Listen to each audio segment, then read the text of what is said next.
Why I love living abroad. For me, real inclusion doesn't begin in formal settings or behind desks. It starts on sidewalks, in living rooms, at bus stops, and on park benches. It begins with showing up as I am, autistic, disabled, and fully human, meeting others where they are. That's why I love living and working outside the US. Living abroad hasn't just given me new experiences, it's given me the freedom to be seen and included in ways that are different from the inclusion I had growing up in America. Inclusion, when it's real, is lived out loud.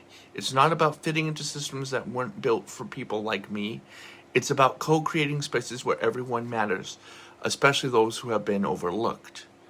That's the energy I brought to my work in Ukraine, where I partnered with Child with a Future. I wasn't a distant advisor, I was there day in and day out, in therapy centers, in family kitchens, at community events, not just offering support, but showing up with friendship, consistency, and care. And when I moved to Azerbaijan, I used that same idea as I lived there. A Kazakh family lived next door. At first, we just exchanged greetings, but soon we were sharing tea, stories, and we became an extended family.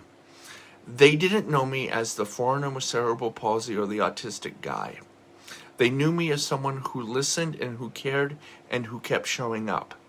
And that's what I love about living abroad. There's space to build real community. Not from programs or presentations, but from play, laughter, and shared meals and honest presence. Whether it's a pickup football game with neighbors of all ages, chatting with parents and grandparents on benches, being invited over for tea, or simply exchanging smiles and stories with local shopkeepers.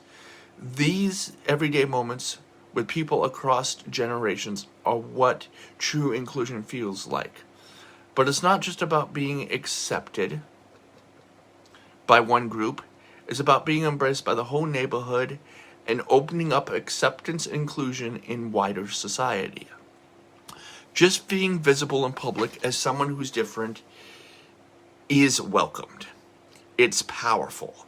And that's the kind of community that supports. But this isn't just about work. It's about survival and wholeness. As an extroverted autistic person, social connection is not a luxury, it is a lifeline. Being part of a community helps me manage depression, keeps me grounded, and gives me purpose. So when I look for where I want to live and work next, I am not looking for a title or a fancy office. I am looking for a place where connection can be built and it is possible. Where neighborhoods matter, where kindness crosses language barriers, where there is room to show up as I am and to be part of building something meaningful. If your community, school group, faith group, nonprofit, or neighborhood values that kind of interaction, if you're creating spaces where people can be feel, seen, heard, and included, then I'd love to connect. I bring lived experiences as someone navigating life with disability and autism across cultures. A global lens shaped by work in Ukraine, Azerbaijan, and beyond. A commitment to grassroots connections, building from the ground up with humanity in heart. Let's build something together that lasts. Let's create a place where no one, no child, elder, or neighbor feels left behind.